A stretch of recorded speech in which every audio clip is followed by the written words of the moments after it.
Hello everyone. I love airplanes, whether it be small RC airplanes, large airplanes that you can get in and fly, sailplanes, anything like that that you can fly. I love it. I'm a full-size pilot. I actually live on a little bitty airport, grass strip, and anything that flies I've just been addicted since I was a small kid. A few years ago here at the shop, at the Atlanta Hobby Shop, I got a call from a fellow named Dave. He and his partner Donovan own a shop called Moto Art. Very cool, very creative guys. I loved working with them. They were looking for, or Dave was looking for a huge Curtiss Jenny to hang in their shop. So we struck up a conversation and I've gotten to know them over the years. What their company does is take old retired aircraft, whether it be military or civilian, and they turn it into beautiful furniture. Now most of it is for corporate stuff, but they also could make stuff for your home, and they've released a new line of what they call PlaneTags. A few of the examples of what they do in larger scale is imagine an old Waco that they've turned into a conference table, or imagine the nacelle on a 767, the jet engine housing that they've turned into a receptionist desk. And some of those pictures you can see here. Well, what they've done with PlaneTags is marvelous. Unlike some of the very large pieces for corporations that might be $30,000, $40,000, $50,000, they've taken retired aircraft, they've purchased them, and they've been able to make what they're calling PlaneTags. This particular one is from a DC-9. Now this is the actual skin of a real DC-9. It's not painted, it's not, nothing's been done to it with the exception of they've done laser engraving. And it actually has the original tail number. This particular piece that I'm holding in my hand is a limited edition. It's number 578 out of only 5,000 of these that they made out of this particular aircraft. And the tail number on this is November 917 Romeo Whiskey.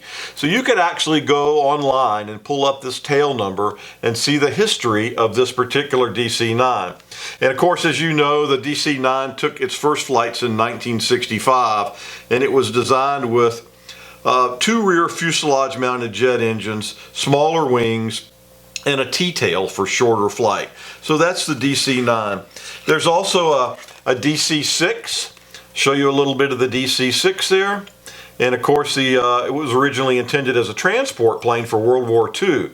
It got off the assembly lines in 1946 after being reworked for the long-range commercial transport market. And very, very cool. Again, you'll see this was a little bit warm. There's all types of them. There's an HU-16 Albatross, which is fantastic. It took first flight in 1949. It's a Grumman Albatross, and it was a search and rescue aircraft. Of course, everybody knows the Flying Fortress, the B-17. Very, very rare piece. This particular B-17 is serial number 44-83575. This is particular number 259 of only 3,200 of these. This aircraft, it's called 909. It's owned actually by the Collins Foundation, and how Moto Art got hold of the skins was that the Collins Foundation had some damage. They replaced some of the skin, and so the old skin Dave and Donovan were able to get hold of. And very, very cool to have a piece of an actual B-17. There's also B-25. There's a DC-3. There's Airbus A320. One of my favorite airplanes is the A320. This particular tag is in great shape. It's serial number 365 of 5,000. Its tail number is Golf Bravo Echo. Again, you can look that up and see the history of this actual one. The Airbus 320 flew in 1987 for the first time. And it was one of the first aircraft that pioneered fly-by-wire. So you're given control joystick movements. It's sending back through the wires and telling the aircraft what it do. It also had a side-by-side stick, no center yoke. It was actually off to the side. Airbus 320 is very, very cool. The DC-3 we talked about. The Boeing 747. Known as the Queen of the Skies. What a fantastic, huge aircraft that this is. And we have two versions of the 767. This one's actually tail number November 820 Sierra Alpha. Again, you can look it up. This one's number 2443 of 5,000. Again, there's a tremendous amount of these. And you can call us. We can look for a particular number if you like one or something, and we'll deal with you that way. One of the coolest 767s is the Gimli Glider. Have you ever heard of this? The Gimli Glider is a 767 aircraft that this particular one belonged to Air Canada. And back in 1993, on July 23rd, actually, they were cruising along at 41,000 feet with a full load of people and ran out of fuel. Now, there's been several movies built about the Gimli Glider. You can read on it, but they glided the thing down and landed. They had to. They didn't have any hydraulics. They didn't have any electricity. All they had to do was lower the little windmill that most of you have seen. It generated enough power, so they had some electronics and some hydraulics to be able to fly the airplane down, and they actually landed it. It was fantastic. Nobody got hurt. You should read up on the Gimli Glider a little bit. It's tail number 604. We do have quite a few of these. They're very, very rare again. This one's number 1910 out of 10,000.